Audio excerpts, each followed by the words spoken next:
He's here. Now, broadcasting from the underground command post, deep in the bowels of a hidden bunker, somewhere under the brick and steel of a nondescript building, we've once again made contact with our leader, Mark Levin. Hello, everybody. Mark Levin here. Our number, 877-381-3811, 877-381-3811. A lot to get to today. You know, it's very important to remember 9/11. Those of you who are my age or somewhat younger, we remember it. But it's 17 years ago. We have teenagers who didn't live through it. And this is a danger we still face from the Islamo-Nazis. Whether they control a nation-state like Iran, or whether they seek to strike out like Hezbollah, Al-Qaeda, ISIS, and so forth. This is a grave threat to this country. And an awful lot of good people died on that day. And it did change so much of what takes place in this country. And as I watch the memorials and listen to them on the radio as well, when you consider how petty the media are, how petty some people are, it's really quite appalling. You wonder if people have learned anything. We need to strengthen our immigration policies, we get a fight. We need a wall, physical barriers on the southern border, we get a fight. We need to build up the United States military, we get a fight. So for the next few minutes, as of course we'll be doing other things during the program as well, but for the next few minutes, we listen in. We listen in. Go ahead, Mr. Producer. We just had a plane crash into Alpha 4 of the World Trade Center, transmit a second alarm, and start relocating companies into the area. We have a number of floors on fire. It looked like the plane was aiming towards the building. You have a second plane into the other tower of the Trade Center, major fire. You guys have jumpers, baby, jumpers. One of the buildings is partially collapsed, and the whole entire area tank. The South Tower, major collapse. The other tower just collapsed, major collapse, major collapse. Everybody get out. We had to collapse to the second tower. Everybody's running from there. This is negative on anything, okay? Right now we're all alone. The second building came down. I can't see. So we have no contact with anybody at this time, okay? Fire Department 408, where's the fire? Yeah, hi. I'm on the 106th floor of the World Trade Center. We just had an explosion up here. All right, we're there. We're coming up to get you. See the smoke coming up from outside the windows down? All right, we're on the way. Huh? We're on the way, sir. Okay. All right, just keep some windows open. If you can open up windows and just sit tight. It's going to be a while because there's a fire going on downstairs. We can't open the windows unless we break. Okay. Just sit tight. All right, just sit tight. We're on the way. All right, please hurry. 2 World Trade Center on the 97th floor. Heavy smoke. Okay, sir, please try to keep calm. We'll send somebody up there immediately. Everyone's there now trying to get you all, okay? Y'all have air, y'all breathing okay? Okay, so you're breathing okay. I say just relax and try to stay calm, try to keep everybody else, try to get there to you as soon as you can. That's why people have difficult breathing. All right, we're going to relay this to the fire department, okay? All right, sir? We're going to relay this to them. Thank you. Sir, do you want to leave the line open? I'll stay on the line with you. You don't have to talk, okay? American 77, your departure frequency will be 125.05, runway 30, clear for takeoff. Clear for takeoff, runway 30, American 77.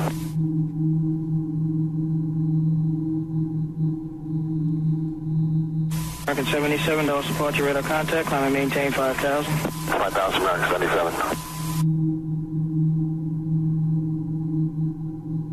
American 77, Dallas approach, climb maintain 17,000. 7,000, American 77.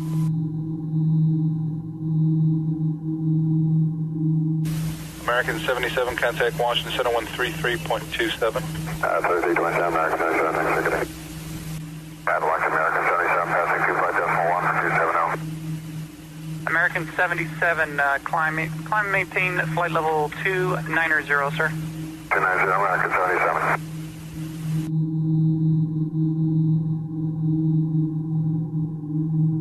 American 77, turn 20 degrees right, vector for your climb. 20 right, American 77.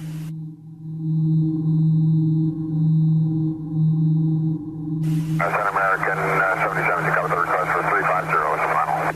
American 77, roger. Maintain flight level 350, I'll show that as your final. 350 for final American 77, thank you, sir.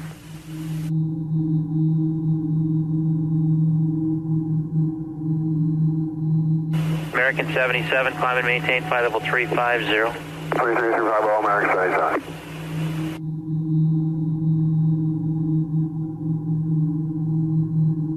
American 77, clear direct Falmouth. Direct Falmouth, American 77, thank you, sir.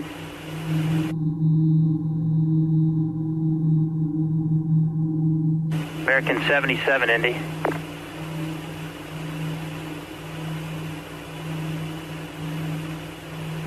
American 77, American Indy.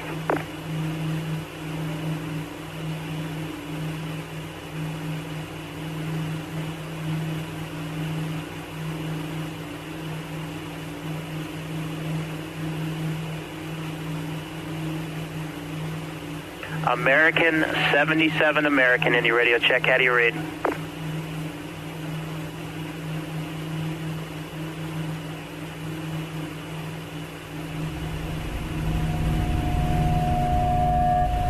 American 77, American radio check. How do you read? This is Jacobs. This is Henderson, American 77. I don't know what happened to him. I'm trying to read hitting you now for Sterling 937. Looked like he took a turn to the south, and now I don't know what altitude he's at or what he's doing. Last night he was heading towards Falmouth at 35. Well, just let me know. Okay, I'll try to get a hold of him. Thanks. Mark Levin.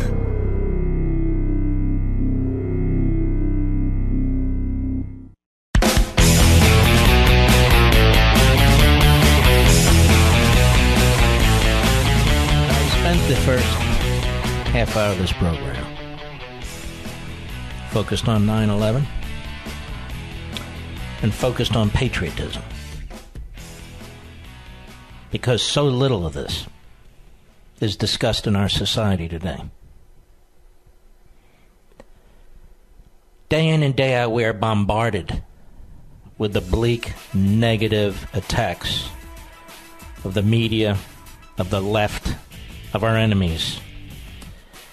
And it's worth remembering what a magnificent country this is, what a magnificent people you are. And we've sacrificed a great deal through the decades, through the centuries. It's a country to love, not resent. I'll be right back. These days, you can do just about anything online and on demand. It certainly makes our lives easier, right? Well, now you can even get postage on demand with Stamps.com. That's right. With Stamps.com, you can buy and print real U.S. postage for any letter or any package right from your computer 24 hours a day, 7 days a week, when it's convenient for you. My clients expect their shipments fast, and Stamps.com helps me deliver. You, too, can access all the services of the post office right from your home or office. Send any letter, any package, anywhere. Just click, print, and mail. It's that simple. Stamps.com saves you money, too. They give you postage discounts you can't get at the post office, and it's a fraction of the cost of expensive postage meters. And now we have a special offer from Stamps.com for our listeners. The offer includes a 4-week trial plus postage and a digital scale. No long-term contracts. To get this special offer, simply go to Stamps.com, click on the microphone at the top of the homepage, and type in Bunker. That's Stamps.com, enter Bunker. The playlist of great American values continues on The Mark Levin Show. Call Mark now at 877-381-3811. I don't really know how to describe this other than evil. Evil. In the Washington Post today, an op-ed by Joe Scarborough of MSNBC. has his own TV show with his soon-to-be wife, his paramour. And as you're thinking about 9/11 and the lead-up to 9/11, to sit down and pen an op-ed of the kind that Joe Scarborough did is pure evil. It's diabolical. And he's very proud of it. Here's what he said this morning on his program. Listen to this. Cut one, go. I love that line, that Roger Cohen line, America is an idea. And if you strip America of its ideas, forget about knocking down buildings in the financial district, forget about running planes into the Pentagon. Those are tragedies, but those tragedies bring us closer together. America is an idea. You gut America of that idea. Now, let's just stop. You see how quickly he dismisses it. It's 9/11. He's using the occasion of 9/11 to lead up to a point that you'll hear in a moment. You know, forget about knocking down buildings in the financial district. Forget about running planes into the Pentagon. Those are tragedies, but those tragedies bring us close to... He's got ice water in his veins. Because he's sprinting to a point that he feels he desperately must make. Go ahead. Arm to America. Roger Cohen wrote that right after Donald Trump was elected, and unfortunately 18 months later, across the world, you have people looking at a country that is saying they want to ban people from coming to America because of their religion. Now, nobody has said that. Nobody. Nobody has said that, Joe Scarborough. Why do you lie through your teeth? Particularly on this day. Why do you choose to lie like that? Go ahead. Brett Kavanaugh, who wants to be on the Supreme Court, refusing to answer whether people should be banned from coming to the United States because of their race. He didn't refuse to answer whether people should be banned from coming to the United States because of their race. In fact, the email that Cory Booker demanded be released demonstrated the opposite. Why do you lie like you do, Joe Scarborough? Why do you lie through your teeth? Go ahead. The Constitution and the accumulation of that, the retweeting of neo-Nazi videos, Charlottesville. This president deported a 95-year-old Nazi where Barack Obama refused to, where George W. Bush refused to. You really think he's a neo-Nazi? How outrageous is this? Do you think the neo-Nazis like the fact that this president has a 90% popularity rate in Israel? You think the neo-Nazis like the fact that he has a daughter and a son-in-law and grandchildren who are Orthodox Jews? Do you think the neo-Nazis like the fact that he recognized Jerusalem as the eternal capital of Israel and moved our embassy there? Other presidents running for office lied about it. He actually did it.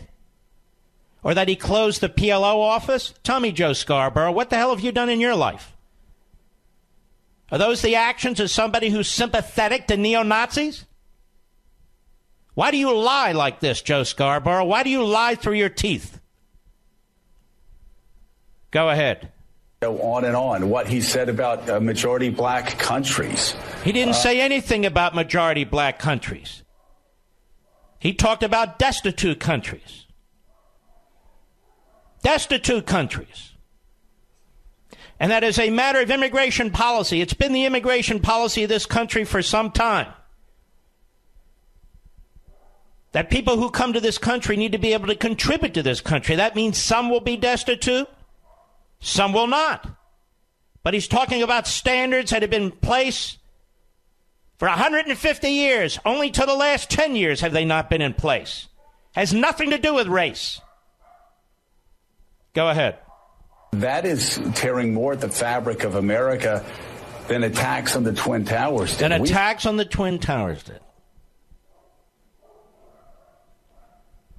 So Trump is more dangerous, more damaging to America than the Islamo-Nazis that slammed those jetliners into our buildings. and into central Pennsylvania. You must really have a hate on. You must really be an egomaniac beyond measurement to say such things. Like I said, evil and diabolical. Go ahead. Built from that. We became stronger because of that. But this seems to me a far graver threat to the idea of America. The far graver threat to the idea of America. That is Donald Trump.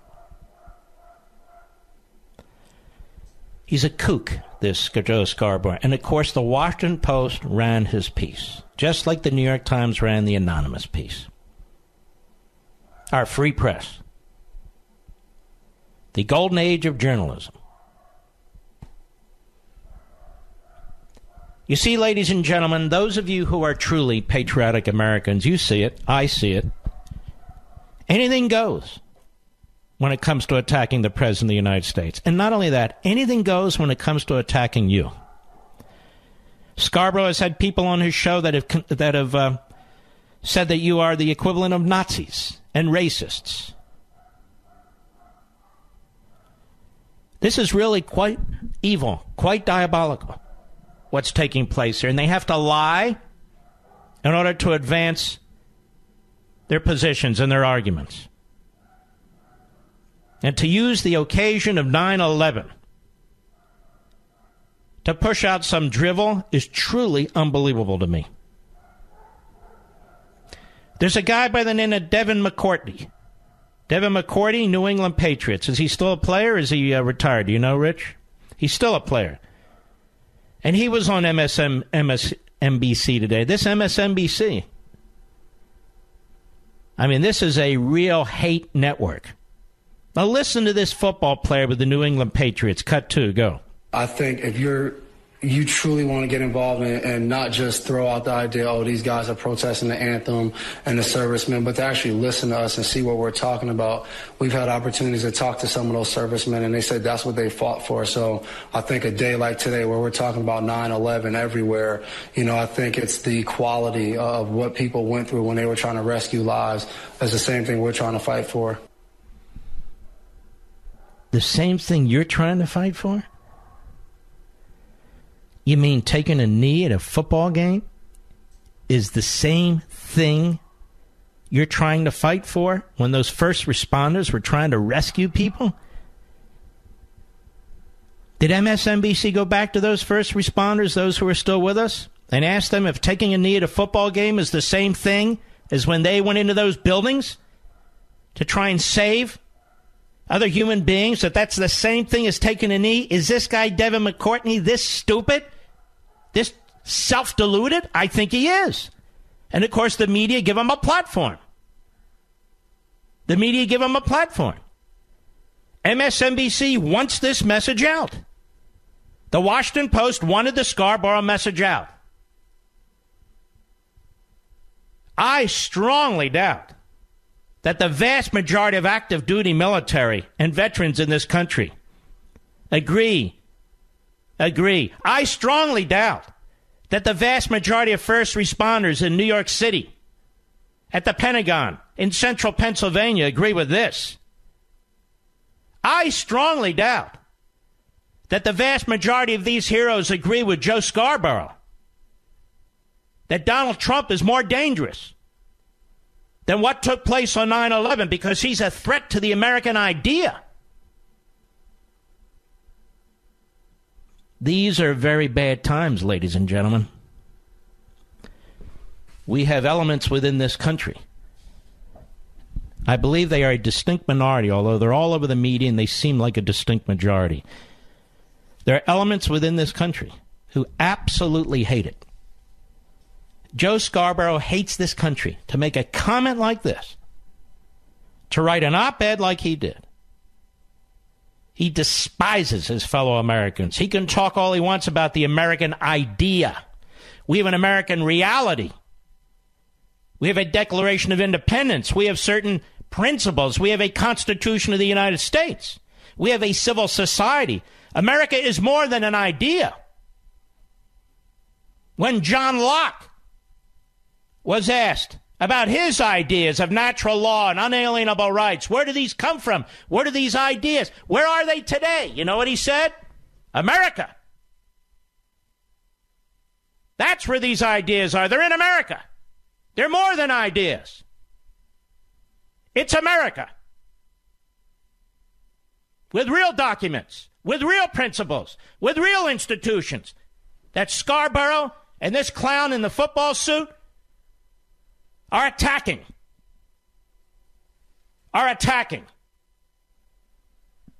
And they attack on 9/11. They don't care. They'll attack on 9/11. They'll attack on D-Day. They'll attack on the anniversary of Gettysburg. They have no respect, none whatsoever, for the history of this country. They have no respect for the vast majority of people in this country. White, black, brown, yellow, red. It doesn't matter. No respect. When Joe Scarborough sits down with his fat ass and making tens of millions of dollars and writes an op-ed like this, when this clown football player, same thing, comes up, talks about America, America is not a nation of oppression. America is not a nation of racism. It is a magnificent country like none mankind has ever conceived before. It's more than an idea. It's a fact. I'll be right back. Mark Levin.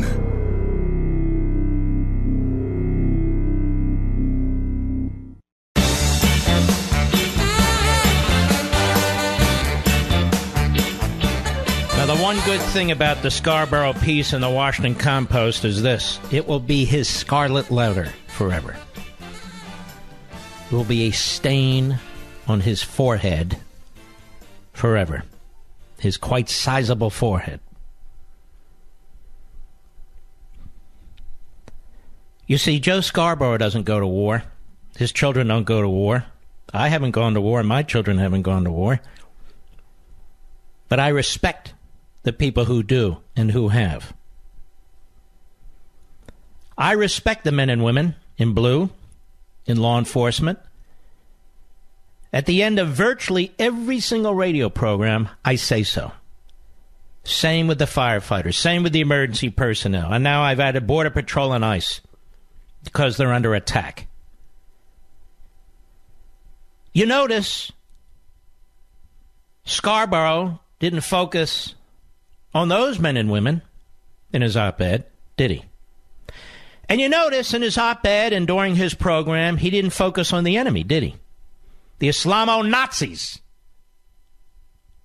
ISIS, Hezbollah, Al-Qaeda, the Muslim Brotherhood, Hamas, and on. And he didn't focus on that.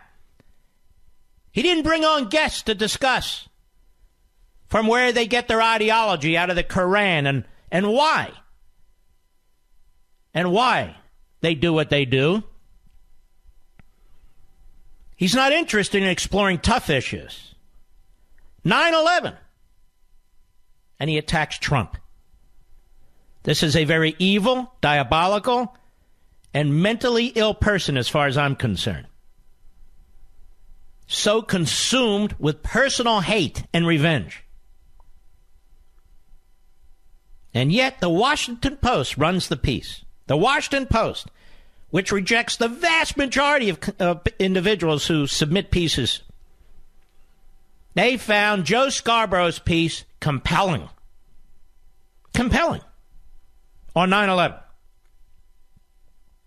That's how they respect the families.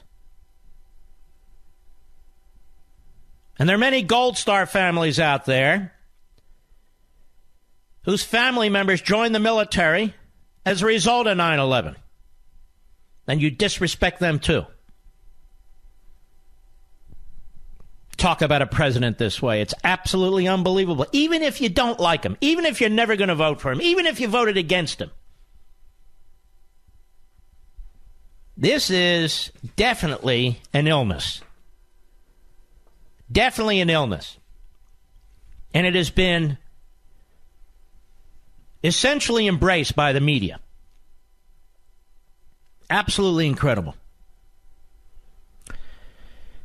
You know, ladies and gentlemen, I've told you many times about my X-Chair and how I really, really like the X-Chair. So Mr. Producer said to me a couple months ago, he said, well,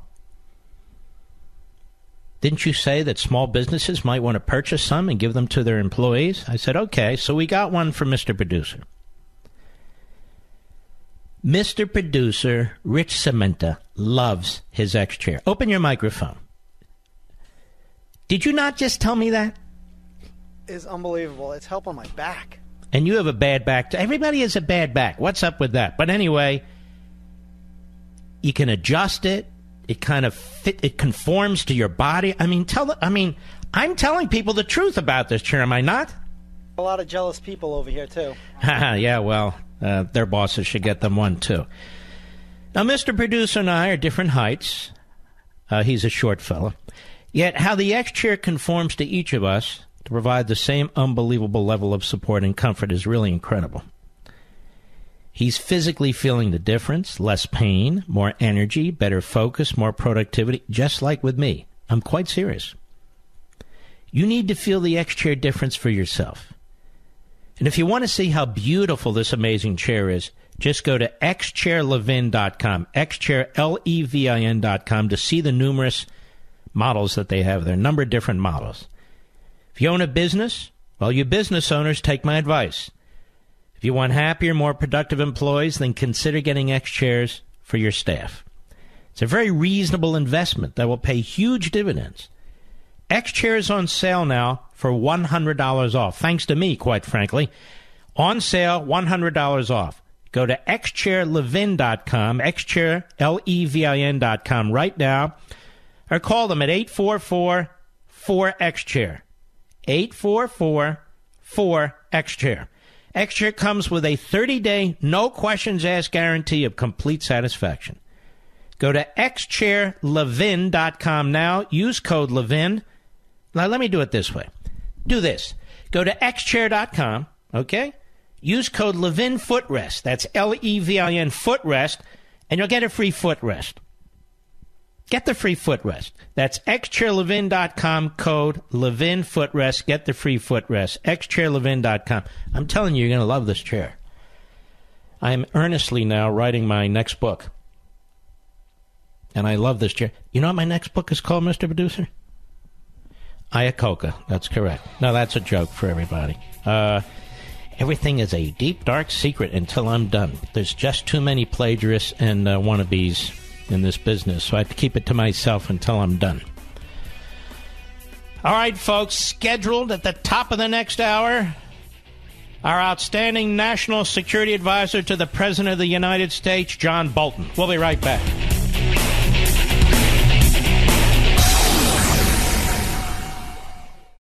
Buy now, pay later. That's what credit card companies have been telling us for decades. Except pay later comes with interest, and that interest can get out of control fast. With Lending Club, you can consolidate your debt or pay off credit cards with one fixed monthly payment. Since 2007, Lending Club has helped millions of people regain control of their finances with affordable fixed-rate personal loans. No trips to a bank, no high-interest credit cards. Just go to lendingclub.com and tell them about yourself and how much you want to borrow. Pick the terms that are right for you, and if you're approved, your loan is automatically deposited into your bank account in as little as a few days. Lending Club is the #1 peer-to-peer lending platform with over $35 billion in loans issued. Go to lendingclub.com/Levin. Check your rate in minutes and borrow up to $40,000. That's lendingclub.com/Levin. lendingclub.com/Levin. All loans made by WebBank. Member FDIC. Equal housing lender.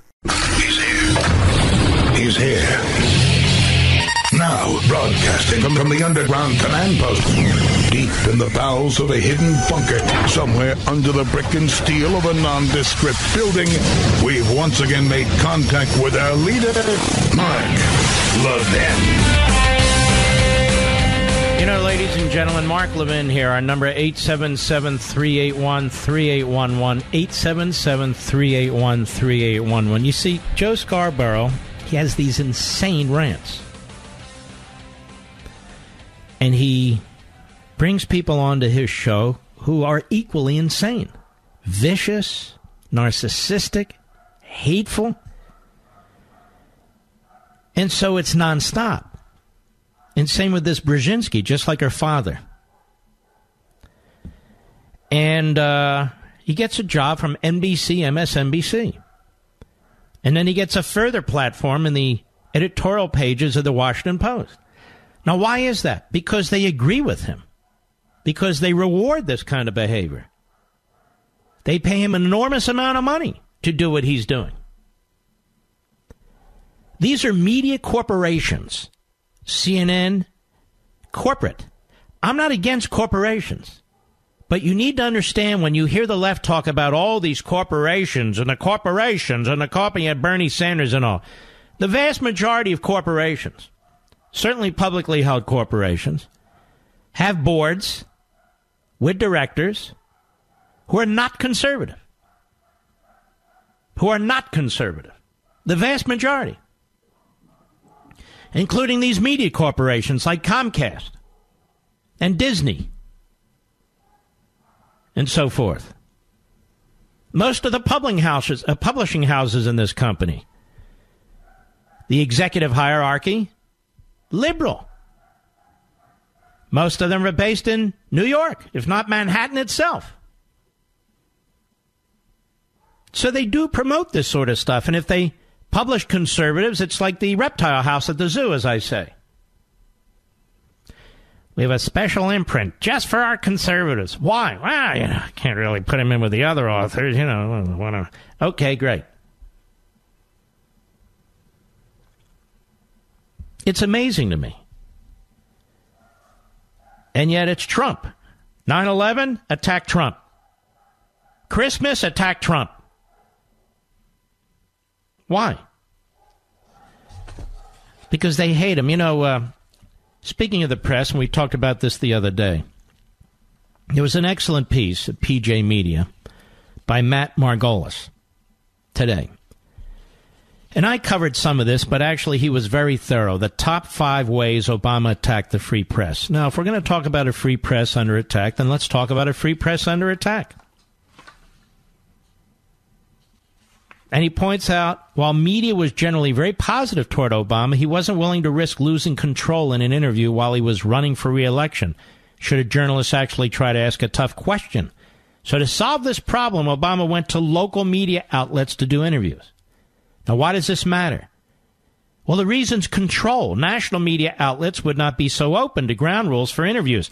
But local media outlets were another story. Local news stations don't often get the opportunity to interview the President of the United States. And they're far more willing to agree to ground rules, such as establishing what topics could be discussed or what questions could be asked. Obama was clearly more comfortable when he could dictate the terms of an interview. And by August 2012, Obama had done 58 local media interviews, but only 8 national media interviews. Even though the national media was with him. What else? The Constitution protects freedom of the press because a free press is a check on the power of our elected leaders. Obama didn't want this check, not on his watch, and made many efforts to rein it in. Early in his second term, remember this? FCC proposed a new program that would have put FCC agents in media newsrooms, quote, to determine how stories were selected, whether there was bias in reporting, and whether critical information needs were being met. I'm quoting. These monitors would be placed not only in broadcast newsrooms, but also print media outlets that the FCC had no regulatory authority over. Because the FCC controls licensing of broadcast media, these monitors would have been effective intimidation tools, a constant reminder to the media that if the government didn't like what you were saying, your license to broadcast could be revoked. Now, who knows what would have happened had it not been for FCC Commissioner Ajit Pai, now chairman under Trump, who exposed the existence of the proposed program in 2014, causing outrage, including by me, on this program. So there had to be scrapped. Now that was fascistic.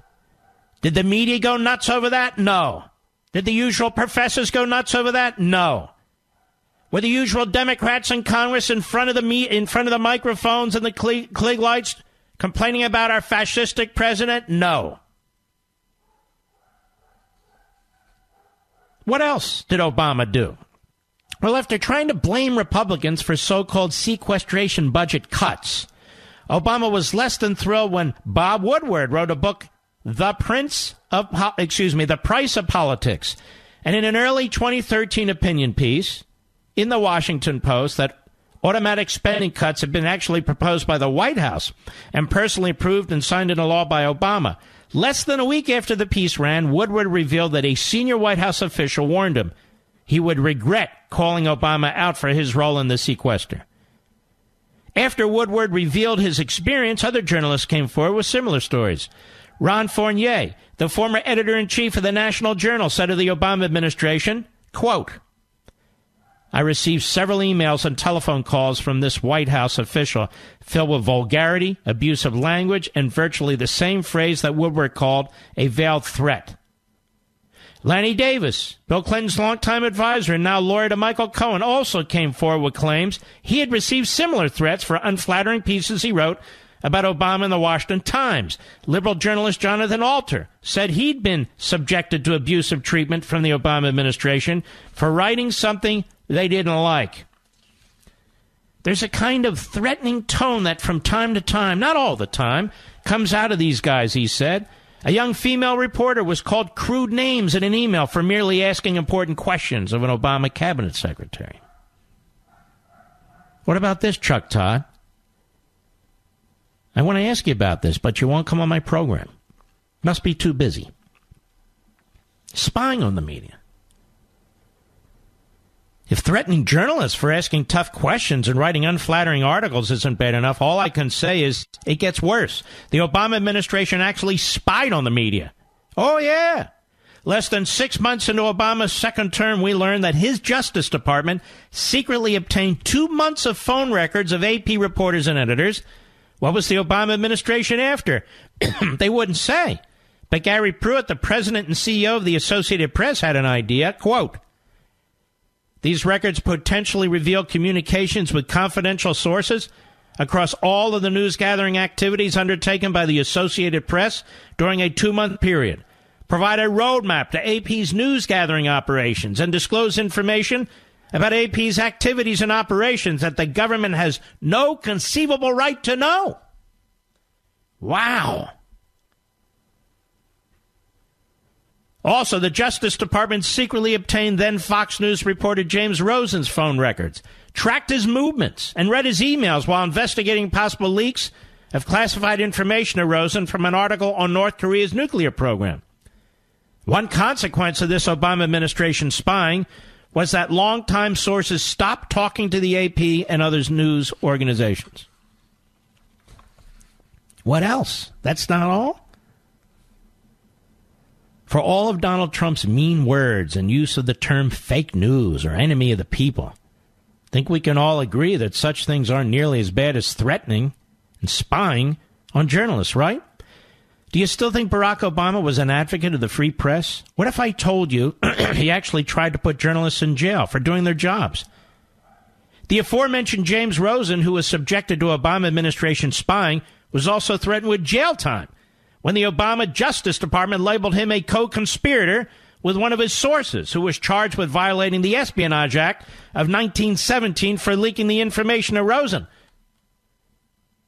Another journalist, James Risen of the New York Times, who we talked about before, was similarly treated as a co-conspirator with a government source indicted by the Obama administration under the Espionage Act. Risen was subpoenaed and originally compelled to testify against one of his sources. The Obama administration used the Espionage Act 6 times in 8 years to go after government sources, more than double the number of all previous administrations combined. Risen of the New York Times would later describe the Obama administration as the greatest enemy of the press freedom in a generation. Leonard Downey Jr., the former executive director of the Washington Post, said, the administration's war on leaks and other efforts to control information are the most aggressive I've seen since the Nixon administration. These are the facts. These are the facts. While they're trashing the current president. I'll be right back. Mark Levin.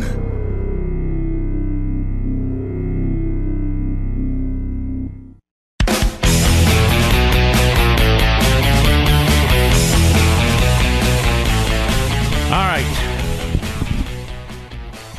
Let's take some calls. Jeff, Seattle, Washington, XM Satellite. How are you, sir? Hey, I'm fine, Mark. I used to work for a member of Congress back in the days when Joe Scarborough was there. And he was a lot different person back then. His beliefs were, well, a lot different than they are today. And I'm really torn by this. I'm trying to figure out if he was just an empty suit back then, or, does he really believe this stuff? He gets a lot of money. I can assure you that if he were a principled, thoughtful, rational conservative, he wouldn't be on MSNBC. Can you think of one? Not on MSNBC, no. No, exactly. You must be part of the clown show, or as I call the conga line of freaks, or you will not be a host.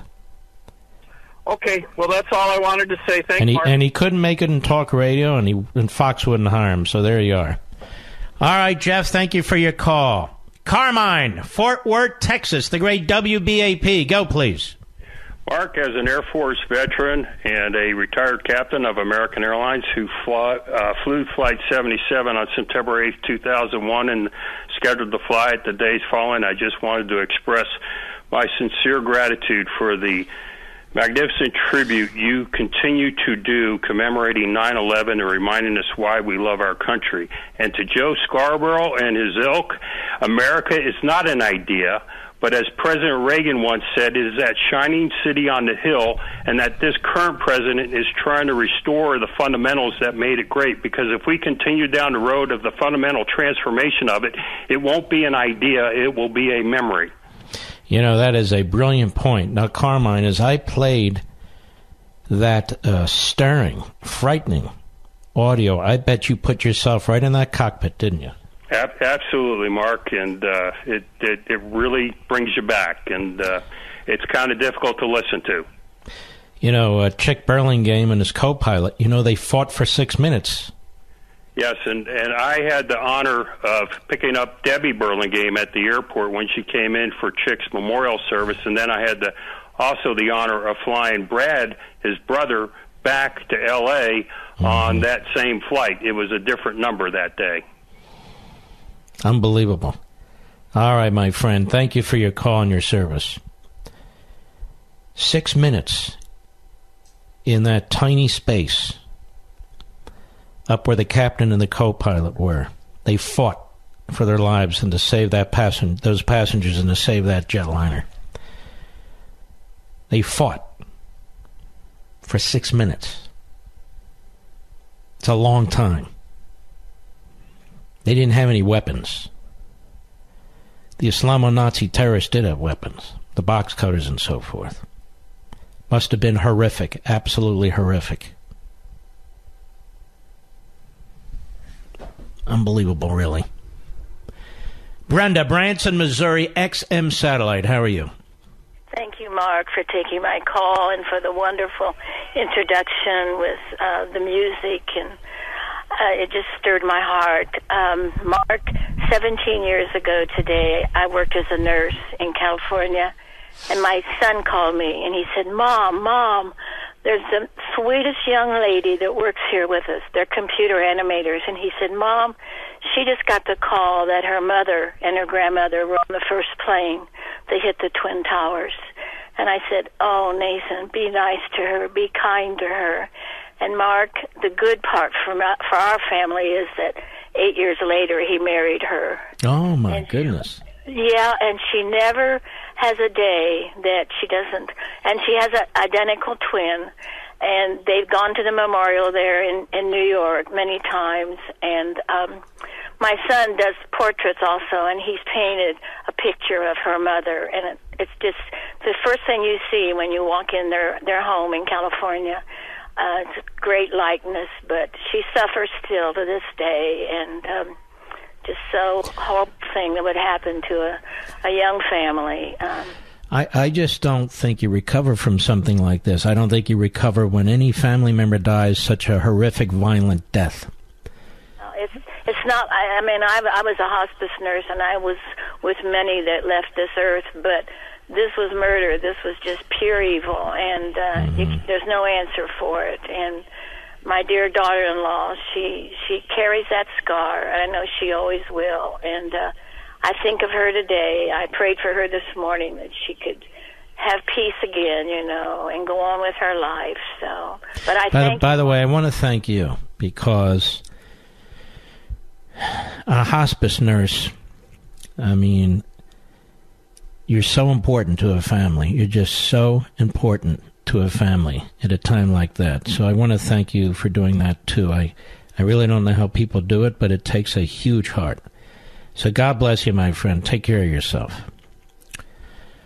All right. Do we have time for another call, Rich? Anthony, Queens, New York, police officer, the great WABC. Go. Hey, Mark, how are you? All right, thank you. Producer, I have my little 9-year-old, and I'm driving him home. He goes, "You think we can call Mr. Levin?" I said, "I'll try." I said, something like today, of all days, for Joe Scarborough to run himself through the mud and run this country through the mud when so many first responders were running to the trouble when everybody was running in the opposite direction. It just makes you nauseous, and I'm glad someone like you gives us a voice, So, well, let me tell you something, Anthony. I normally on this anniversary wouldn't waste my time pointing out somebody like that, but I've had enough.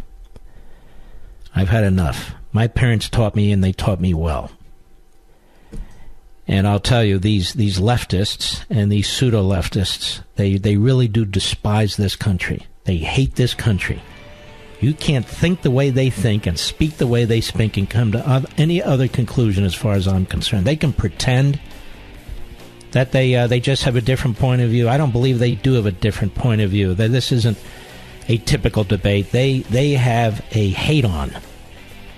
And, Anthony, thank you for your service, too. All right, ladies and gentlemen, we will be back very shortly. Every time you go online, your internet provider and advertising companies can track what you do and sell your personal information. So how can you protect yourself? Computer experts recommend using a VPN. The software I use, called ExpressVPN, makes it super easy for anyone to stay private online. These days, I don't use the internet without ExpressVPN. ExpressVPN secures and makes anonymous your internet through data encryption and hiding your IP address. The app takes 90 seconds to set up on your computer or phone. You click a button and poof, you are protected. So if you want to protect yourself from hackers and spies, visit expressvpn.com/Mark to get this special offer. 3 months free with a 1-year package. That's expressvpn.com/Mark for 3 months free with a 1-year package. Don't risk your online data any longer. Visit expressvpn.com/Mark today.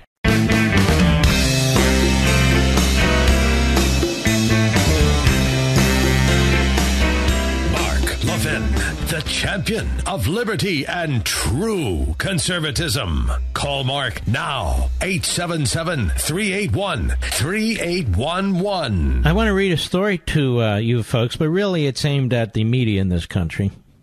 Chuck Todd, Jake Tapper, Joe Scarborough, and all of you. People at the New York Times and the Washington Post. I want to read you something. This is from the San Francisco Chronicle a couple hours ago. It's up on the Drudge Report.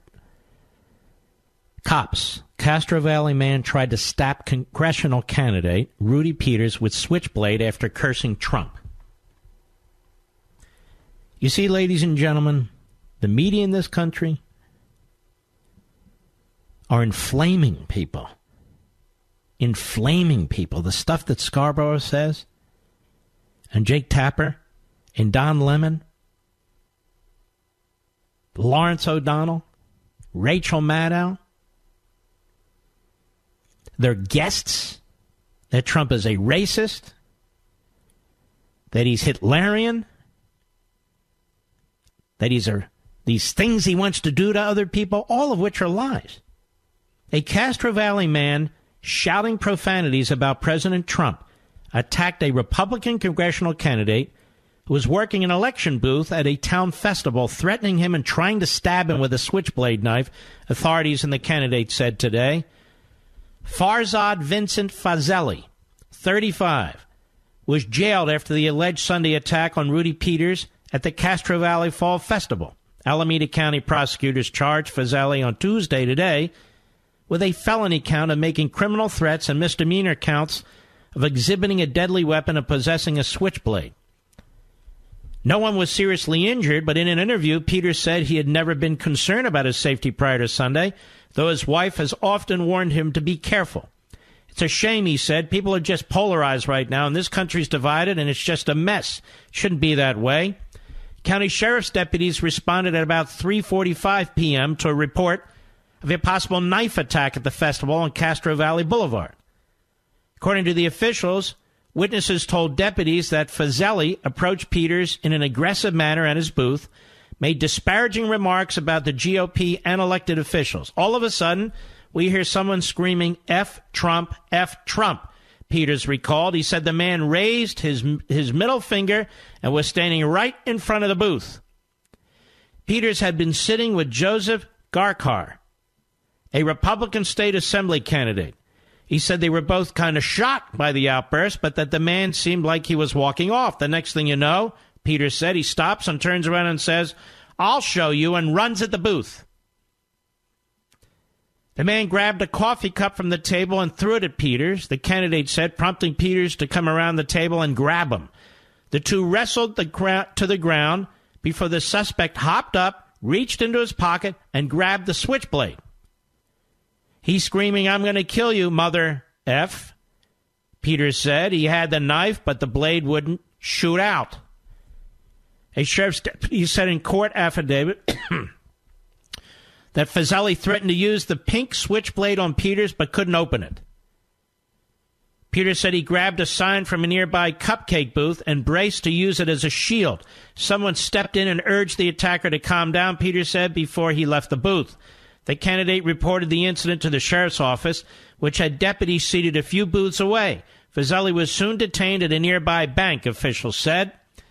Peters is running for the 5th Congressional District of 15th Congressional District in California, which is mostly in eastern Alameda County, and he's a supporter of President Donald Trump. Peters' website advertises MAGA on its homepage, an acronym for Trump's slogan, Make America Great Again. Peters is running against Democratic incumbent Eric Swalwell. Remember this guy? He's all over TV, a Trump hater.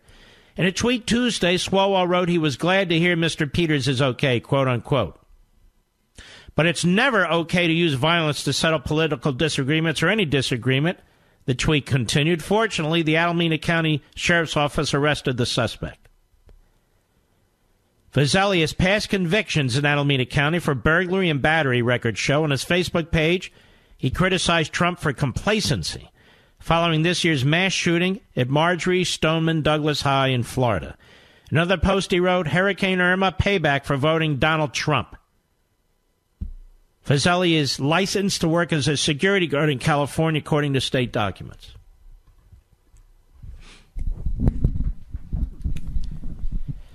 I'll tell you what I fear. I'll just be honest with you. With the hate being spewed by the media, the mainstreaming of hate, the mainstreaming of Antifa by hosts like Don Lemon, among others, I fear for our president.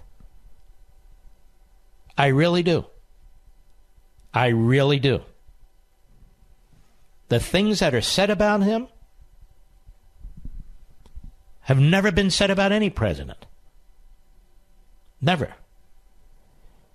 And if you have a kook watching TV 24 hours a day, if you have a kook watching MSNBC 24 hours a day, or CNN 24 hours a day, or most of these Sunday shows with people like Chuck Todd and the rest, I just worry about it. I absolutely do. I have to deal with our own death threats here. But I can only imagine what the president has to deal with. I'm quite serious about that. if you've been watching or watched these confirmation hearings for Judge Kavanaugh, I think you'll agree that it's a prime example of how some in the Senate abuse their power and, frankly, make a joke out of Congress in general. If you're wondering how Congress is supposed to work and how it got this bad, then you need to take Hillsdale College's groundbreaking new online free course, Congress, How It Used to Work and Why It Doesn't. Hillsdale College teaches about our government and founding documents better than anyone. And because they have a mission to help preserve America, they turn their excellent classroom teaching into online courses that you, my beloved audience, you can take for free. In this new course, you'll learn exactly what Congress should be doing and what it shouldn't, how it got to the state it's in today, and how we can start to restore a more constitutional Congress. The course is absolutely free to you, my listeners, and when you pre-register, you'll reserve your place for when it launches on Constitution Day, which, of course, is September 17th. Just go to levinforhillsdale.com right now to register. That's Levin for Hillsdale.com. Levinforhillsdale.com. It's free, so please reserve your spot today. Levin, levinforhillsdale.com. I mean, this is serious business, folks. Absolutely unbelievable. And there's other links up there if you want to check out the Drudge Report. It's frightening, as a matter of fact. And, they've been trying to politically assassinate this president. I just worry. I worry about the kind of language that's used against him. Now, of course, they'll say, well, what about him? What about him? Well, what about him? What about him? He's defending himself. That's what he's doing. You've got network TV, satellite TV, most of cable TV, most of the big press just slamming Trump every day, slamming him on 9/11. They can't even take a rest on 9/11. And for what? What did he do exactly? You've got the Republican establishment, for the most part, the political establishment, just trying to eviscerate this guy. Even groups and individuals who have in the past supported policies that he's implementing, many of them still hate him, still attack him. And for many of these people, it's personal. They came out against him, including conservatives and pseudo-conservatives. And by God, they're going to stick to their position. They're going to prove themselves right no matter what. It's really quite appalling, isn't it? Well, there's very little else I can say about it other than it frightens me. I do worry about it. I've discussed it with my wife. I'm serious about it. I worry about this president. Donna, Frederick, Maryland, the great WMAL. Go. Hi, Mark. I worry about President Trump and his family as well, and I just want to thank you for that wonderful tribute. The sound of those bagpipes brought back so many memories. We won't ever forget what these people have done for our country. And I just want to say on a personal note, I have a family member who was one of the first responders from the Marine Division with the FDNY, and just learned this week this poor individual is suffering from pulmonary and a heart condition.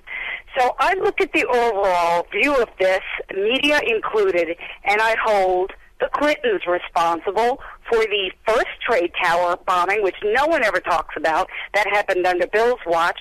And then the Benghazi attack, which, Hillary's responsible for. So we have to remind ourselves that these media people are the same people that have worked with the Clintons all these years.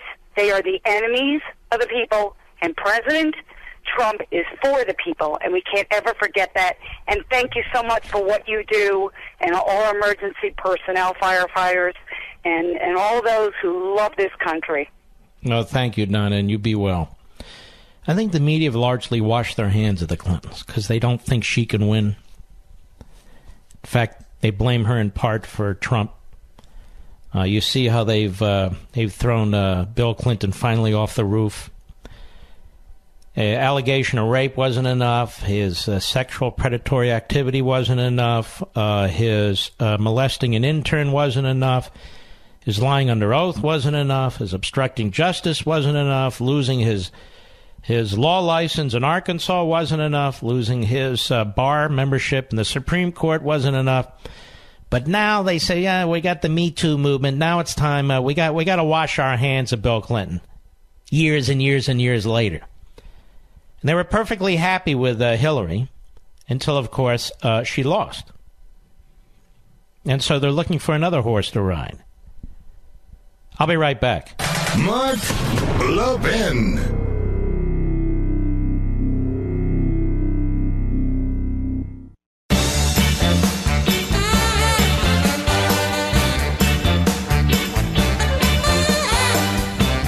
You're probably wondering, where is John Bolton? John Bolton was called away to a meeting. Now, he is National Security Advisor to the President of the United States, so that is a fair point. He's a good friend of the program, a good friend of mine. So we'll get him back another day, but he's been pulled to a meeting, and that's just the way it goes. I mean, we can have any guest we want, but we got the serious people, you know. And this is a serious show. Now, summer's gone, but not the sunspots, the inflamed patches, the UV damage to your face, neck, and shoulders. Introducing Genucel's brand new sunspot corrector during Chamonix's summer repair sale for a limited time. Roseanne from Akron, Ohio says, in just days I saw a lightening of dark spots on my cheeks. I am ordering more right now. And just like Roseanne, if you click or call right now, you'll get the Genucel Sunspot Corrector absolutely free just for trying Genucel for bags and puffiness today. Finally, see those stubborn sunspots vanish, even the ones you had for years, and those bags and puffiness gone. And for results in less than 12 hours, the Genucel Immediate Effects also free. Go to Genucel.com or call 800-SKIN-604, 800-SKIN-604. For a limited time, Chamonix's microdermabrasion is also yours free for the first time this year. Order now, and shipping is also free. Say goodbye to wrinkles, dark spots, and sunspots today. Call 800-SKIN-604, 800-SKIN-604, or go to Genucel.com, that's Genucel.com, or 800-SKIN-604. All right. Debbie, Cliffside Park, New Jersey, the great WABC. Go. Yes, hi, Mark. Thanks for taking my call. You bet. I'm calling about Joe Scarborough. I read that this morning. I almost came out of my skin. I just couldn't believe anybody could write anything so disgusting, so despicable, deranged about President Trump like that. Somebody who's actually trying to help our country. You know, its sovereignty and the American people and their jobs and secure our country and keep it safe. Why these globalists, all they want to do is open our borders and destroy our sovereignty and the American people's futures. I mean, it's like... And what about the Washington Post running such a diabolical piece? It's just unbelievable. It's just, I mean, to me, it's just a despicable excuse for a human being. It's just unbelievable, you know, that he could write something like that or even say it, even on 9/11. I mean... Every year this comes around, it makes me cry. It's horrible. And to see that, it was just, I can't even describe it. It was just nuts. Yeah, well, I feel exactly the same way. All right, let's take another call here. Jim, New York, the great WABC. How are you, sir? Thank you for what you do, Mark. You do a great job. Thank you, sir. I wanted to talk to you about those football players who think they're like 9/11 responders. When I used to watch the NFL, I don't ever recall seeing a football player shot to death in the street or burnt alive in a fire or an EMS worker gets killed trying to rescue her truck. And, you know, what are these people thinking? Like, really? And how many of them are dying from autoimmune diseases and cancer and all the other diseases that are affecting the responders that went down there and did what we had to do?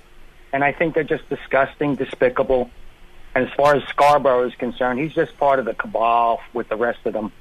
You know, I think they were just all in cahoots and making this stuff up.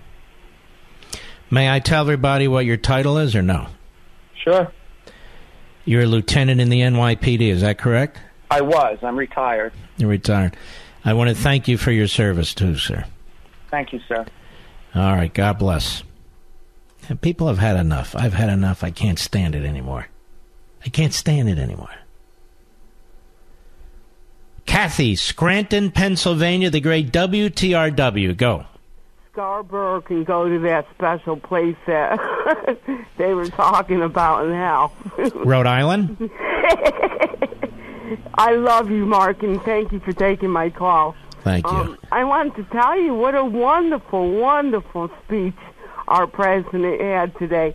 He had come to Pennsylvania. Yeah. And he had stated that the passengers on the plane were heroes. Because they were. They got it together. They overtook the attackers. They stopped the plane from going into the White House because it was going to go to the White House. Mm-hmm. And, you know, they gave up their lives. What a wonderful speech it was. And if you could play excerpts of that speech, I appreciate it. It was so wonderful. I'd hear it again even. All right. I'll tell you, what a patriarch we have for a president.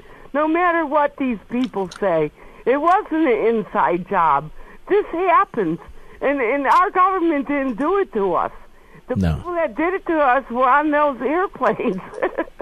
I will. I'll play a few of those excerpts in the next hour. How do you like that? Because he gave a beautiful, beautiful speech. You're right.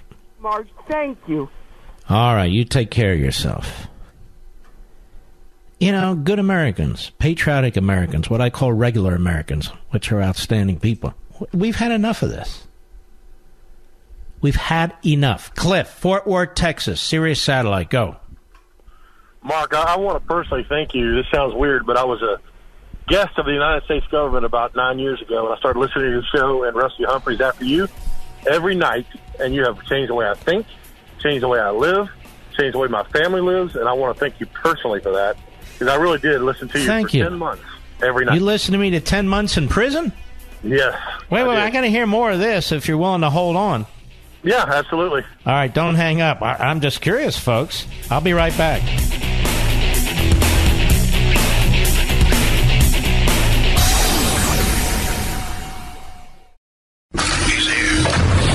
He's here. Now, broadcasting from the underground command post, deep in the bowels of a hidden bunker, somewhere under the brick and steel of a nondescript building, we've once again made contact with our leader, Mark Levin.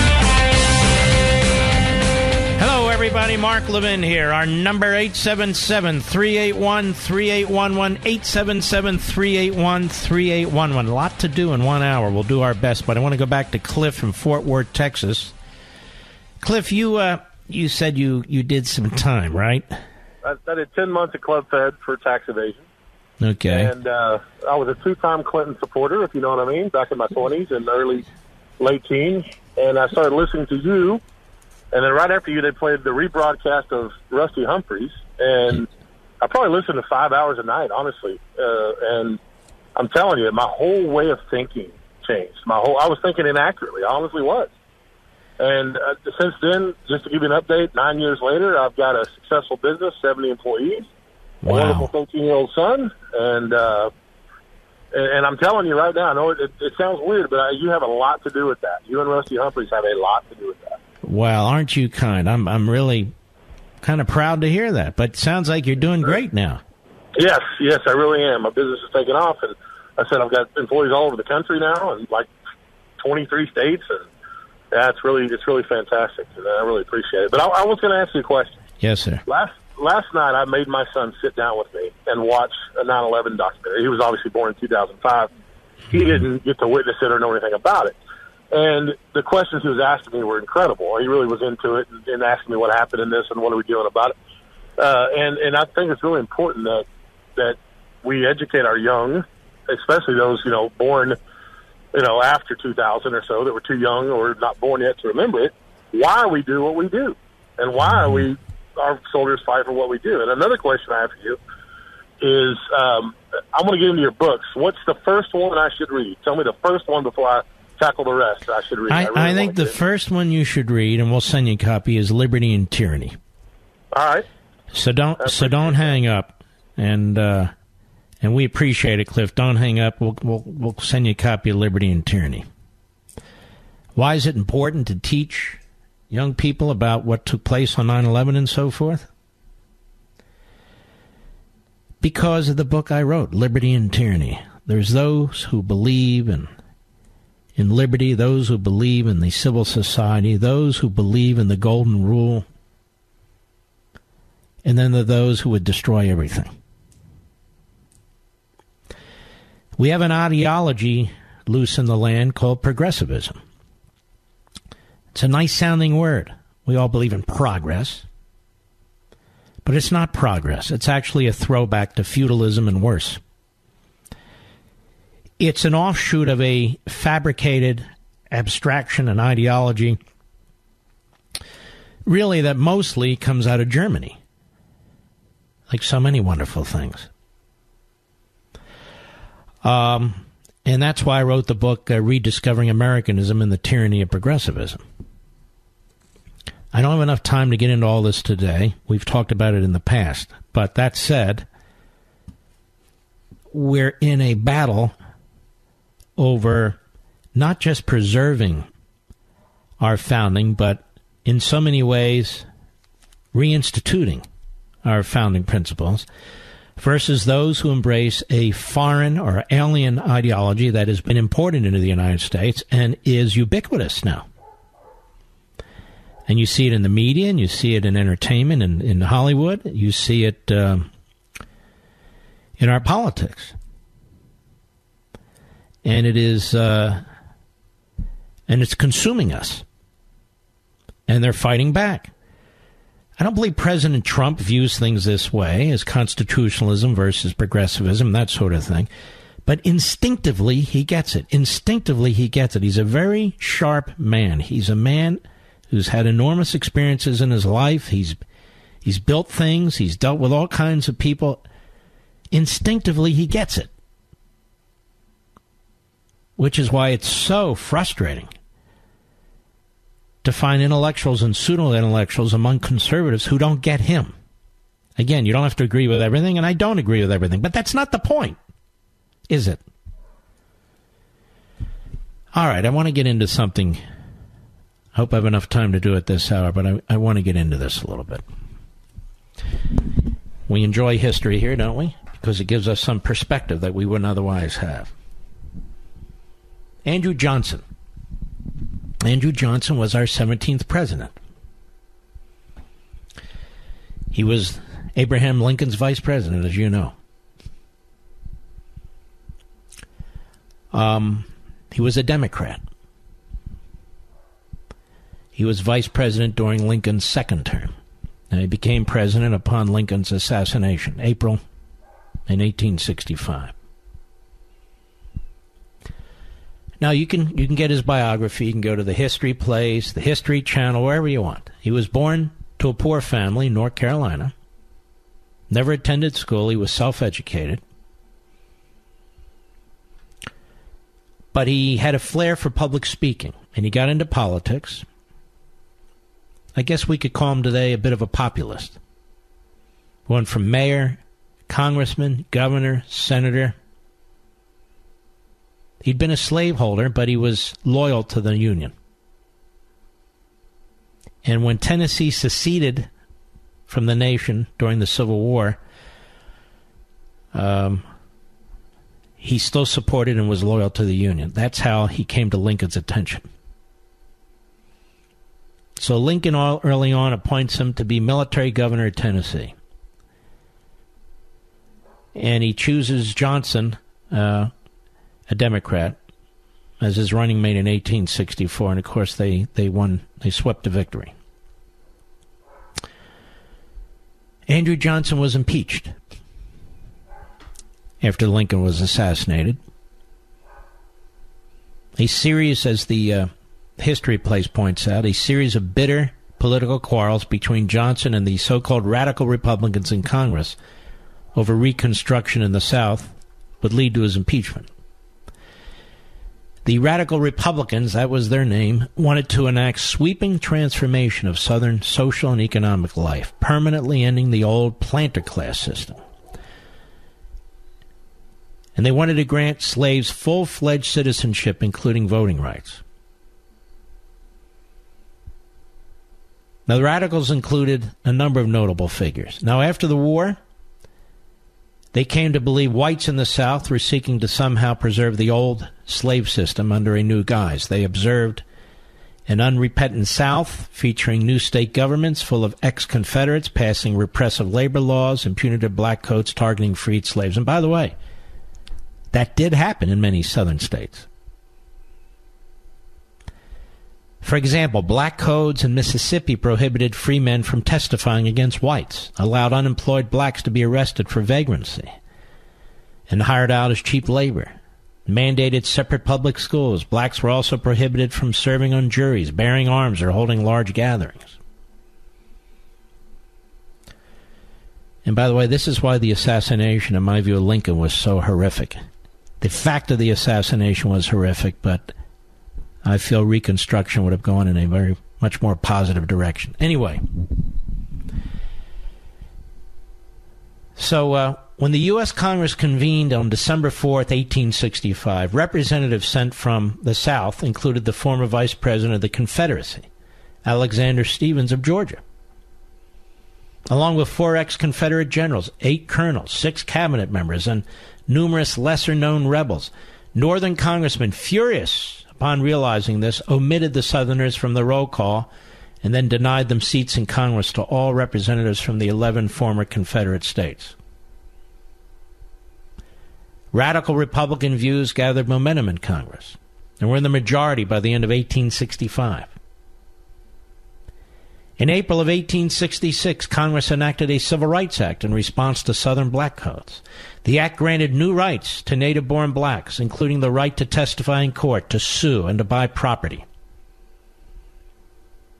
These were the Republicans. President Johnson vetoed the act, claiming it was an invasion of states' rights and would cause discord among the races. Congress overrode the veto by a single vote. Now, this marked the beginning of an escalating power struggle between the president and Congress that would eventually lead to Johnson's impeachment. Bitter personal attacks also occurred with Johnson, labeled as a drunken imbecile and a ludicrous bore, and by the way, was a heavy drinker. While the president called radicals domineering, tyrannical men, fastidious. Unfortunately for Johnson, he had appeared drunk in public during his vice presidential inauguration. In fact, Lincoln once commented on that. Weakened by a fever at the time, he'd taken brandy to fortify himself, but wound up incoherent and lambasted several high-ranking dignitaries who were present. In June of 1866, Congress passed the 14th Amendment to the U.S. Constitution, guaranteeing civil liberties for both native-born and naturalized Americans, and prohibiting any state from depriving citizens of life, liberty, or property without due process. The amendment granted the right to vote to all males 21 and older. Johnson opposed the amendment on the grounds it did not apply to Southerners who were without any representation in Congress. Tennessee was the only Southern state to ratify the amendment. The others, encouraged in part by Johnson, refused. Amid increasing newspaper reports of violence against blacks in the South, moderate voters in the North began leaning toward the radicals. Johnson made matters worse by attempting to join all moderates in a new political party, the National Union Party, to counter the radicals. To drum up support, he went on a nationwide speaking tour, but his gruff, uncouth behavior toward his political opponents alienated those who heard him and left many with the impression that Johnson's true supporters were mainly ex-rebels. As a result, the radicals swept the election of November 1866, resulting in a two-thirds anti-Johnson majority in both the House and the Senate. With this majority, 3 consecutive vetoes by Johnson were overridden by Congress in 1867, thus passing the Military Reconstruction Act, Command of the Army Act, and Tenure of Office Act against his wishes.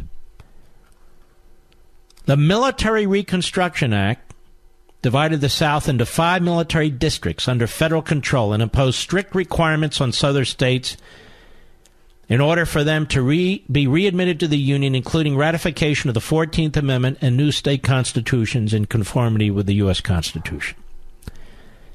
The other two acts limited Johnson's power as president to interfere with congressional reconstruction. The Command of the Army Act required Johnson to issue all military orders through the General of the Army, at the time General Ulysses S. Grant, instead of dealing directly with military governors in the South. Now, that clearly was unconstitutional. The Tenure of Office Act required the consent of the Senate for the president to remove an office holder whose appointment had been originally confirmed by the Senate. Now, that clearly is unconstitutional. Now you know where I'm going with this. The Tenure of Office Act required the consent of the Senate for the president to remove an office holder whose appointment had been originally confirmed by the Senate. Many in Congress wanted to keep radical sympathizer Secretary of War Edwin Stanton in Johnson's cabinet. The political feud between the president and Congress climaxed as Johnson sought to oust Stanton in violation of the Tenure of Office Act. And during a cabinet meeting in early August, Stanton had informed the president that the 5 military governors in the South were now answerable to Congress and not to him as president, and that the new military chain of command passed from the commander of the Army through the House of Representatives. Again, clearly unconstitutional. On August 12, 1867, an outraged President Johnson suspended Stanton and named General Ulysses S. Grant to replace him. However, the Senate refused to confirm Johnson's action. Grant then voluntarily relinquished the office back to Stanton.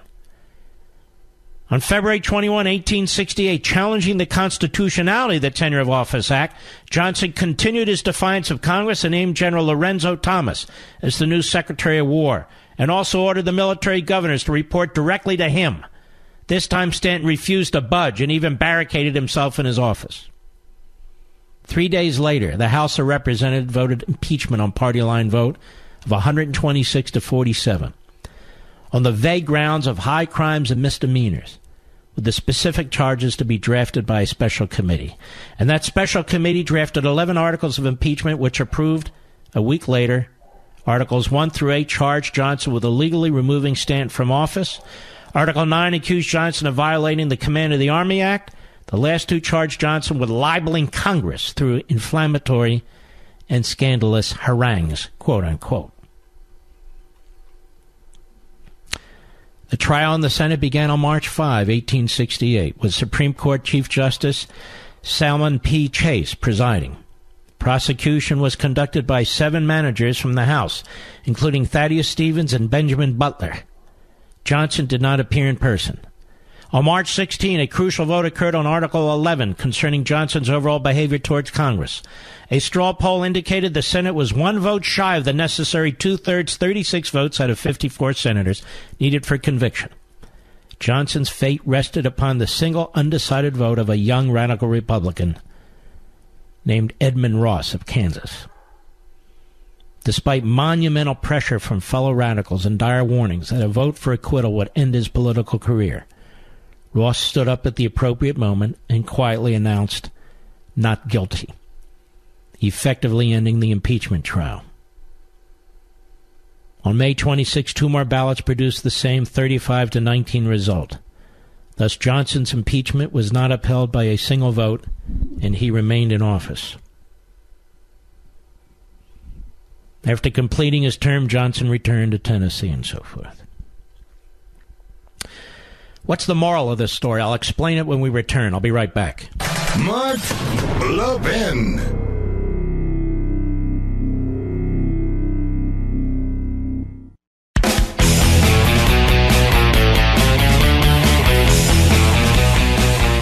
Edmund Ross is considered by some a hero, by others not so much. He was ousted from the Republican Party, and he became a Democrat. And pretty much he was finished. So I have to ask this question when it comes to our current president. Andy McCarthy wrote a piece about this, and of course we've been asking this question too. What exactly is it that Donald Trump did or has done that warrants impeachment? What is the precise crime that he's committed? Well, there is none. He's committed none. He's obstructed nothing. Does Mr. Mueller look like or act like he's been obstructed? Has anybody limited his staff, limited his expenses, limited his areas of inquiry? Well, certainly not the president. Has anybody stopped Mr. Wray, the new FBI director, from conducting his investigation? No. Isn't it true that Mr. McCabe, before he was fired and is now under criminal investigation, the former deputy FBI director, isn't it true that he testified before Congress that he had all the resources necessary? Yes. There's been no obstruction of any kind. There's been no crime of any kind. Well, he's given this reason and that reason, so what? He can give whatever reason he wants. The president had the power to fire Comey. He has the power to fire anybody under his control. He's the president of the United States. That's why we elect him. He has a constitutional power.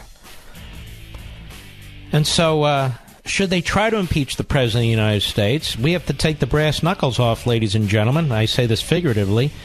And if they want to have a UFC match, then we have to have a UFC match. That's the way it is.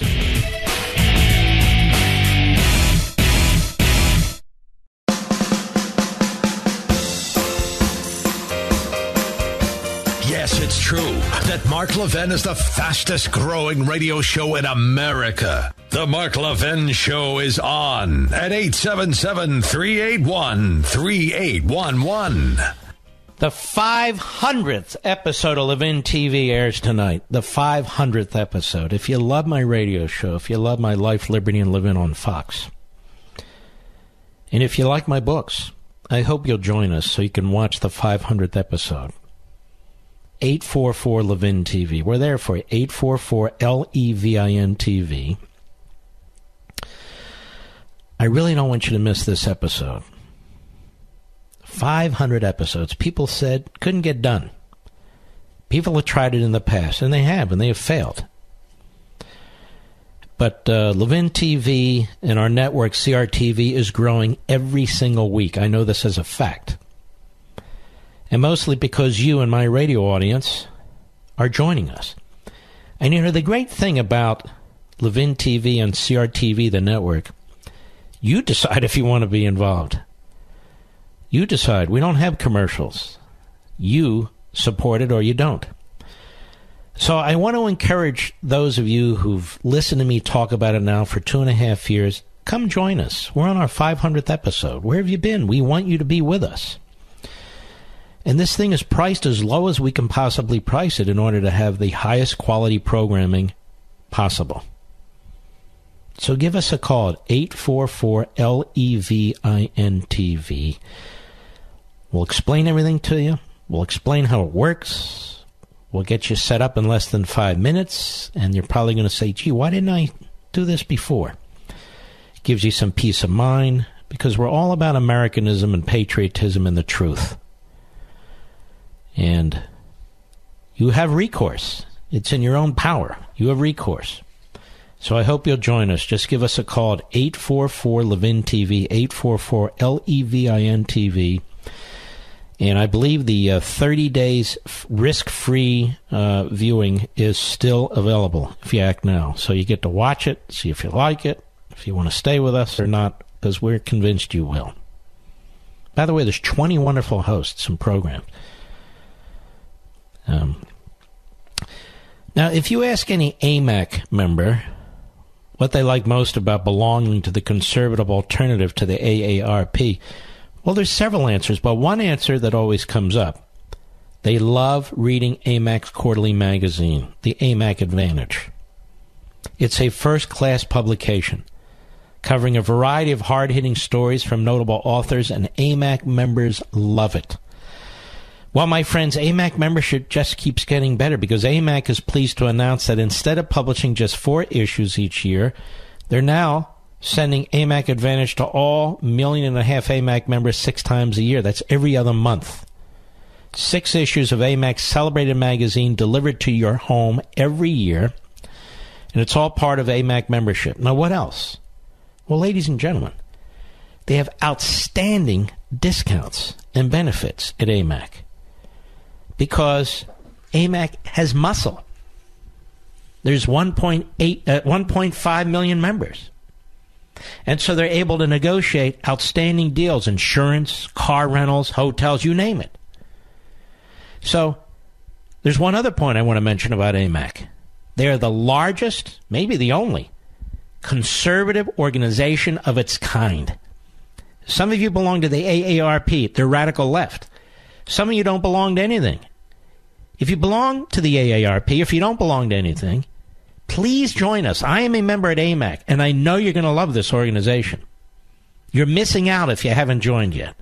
So join today at amac.us. The benefits are great. The conservative cause is great. Get your copy of the latest edition of the AMAC Advantage magazine, along with all the other discounts and benefits that come with an AMAC membership, by just joining. The website, again, is amac.us. That's AMAC.us. AMAC is better for you, and it's better for America. I'm telling you, it's an outstanding organization. I promised the lady who called last hour, whose name escapes me, I apologize, that we would hear a little bit from Donald Trump's speech today. And so we shall. He was in Shanksville, Pennsylvania. Cut 3, go. Most importantly, to the family members of Flight 93. Today, all of America wraps up and joins together. We close our arms to help you shoulder your pain and to carry your great, great sorrow. Your tears are not shed alone, for they are shared grief with an entire nation. We grieve together for every mother and father, sister and brother, son and daughter who was stolen from us at the Twin Towers, the Pentagon, and here in this Pennsylvania field. We honor their sacrifice by pledging to never flinch in the face of evil and to do whatever it takes to keep America safe. And you can tell that the president is speaking from his heart. You can hear his emotion. Cut 4. Here in Shanksville, many of you raised up the first memorial, a wooden cross, a chain-linked fence, mementos and tributes pouring in, and dozens of American flags. A piece of America's heart is buried on these grounds, but in its place has grown a new resolve to live our lives with the same grace and courage as the heroes of Flight 93. This field is now a monument to American defiance. This memorial is now a message to the world. America will never, ever submit to tyranny.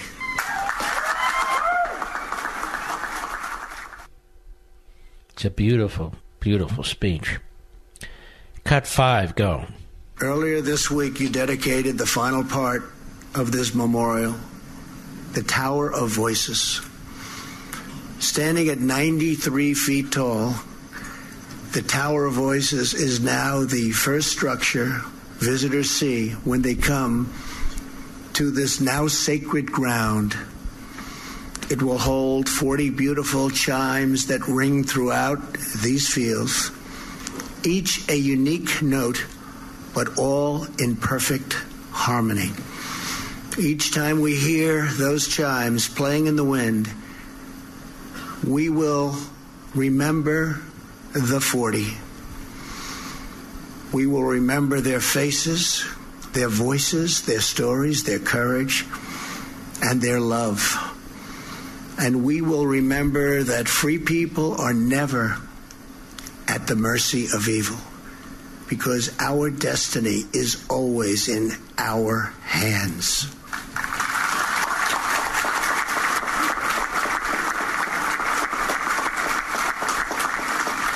America's future is not written by our enemies. America's future is written by our heroes.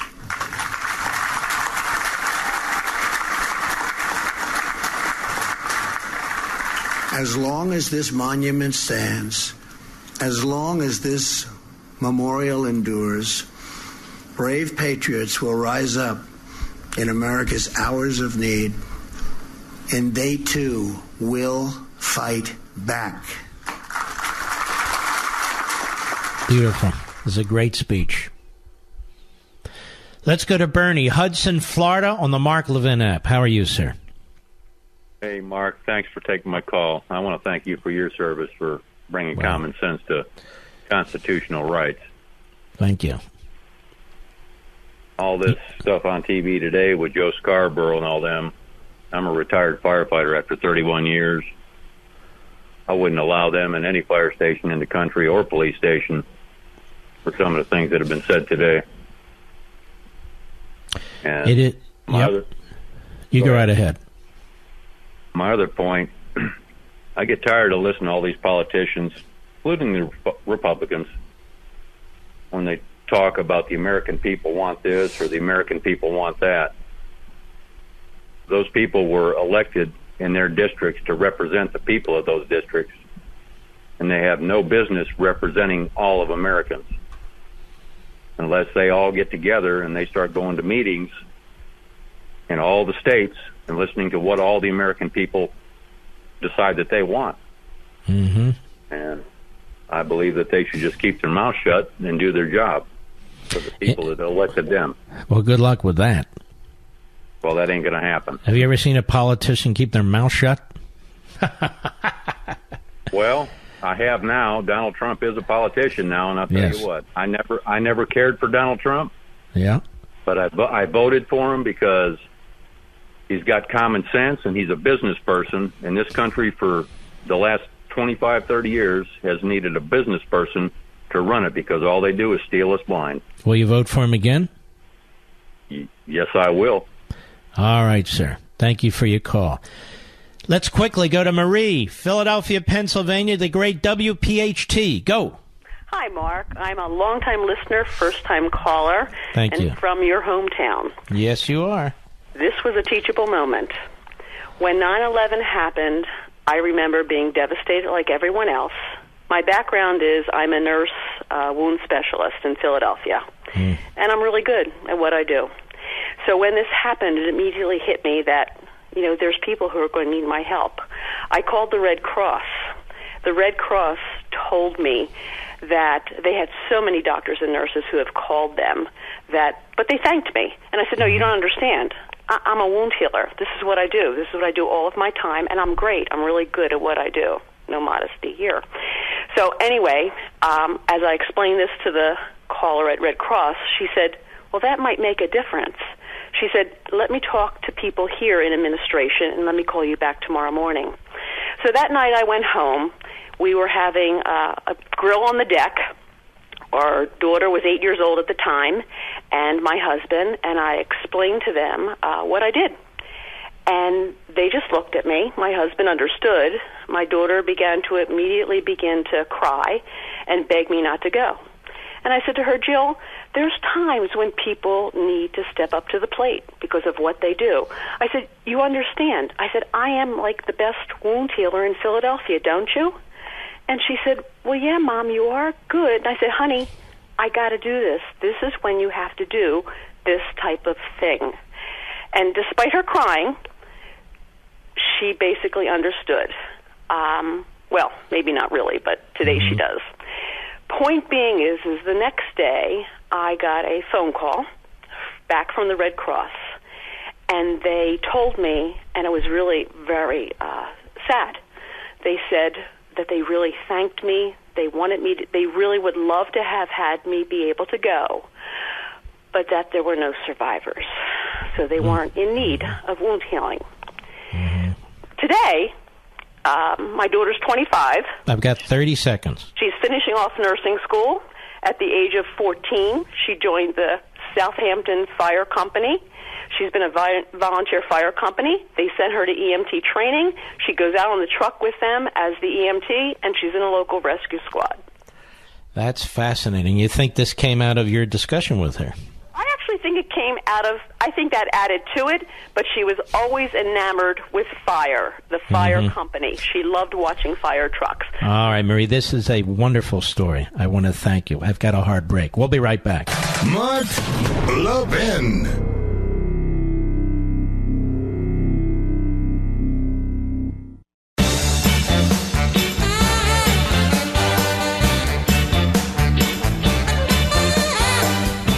Now, a new study just came out of China, of all places, and it discovered that air pollution, and they have a lot of it, causes a huge reduction in intelligence.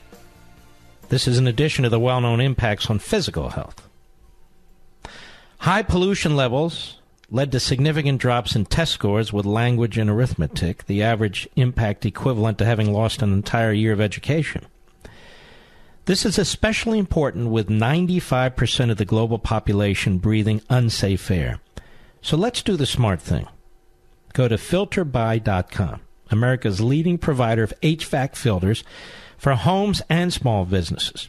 Choose from over 600 sizes, including custom options that ship free within 24 hours. Plus, they support working Americans, manufacturing all their filters right here in America.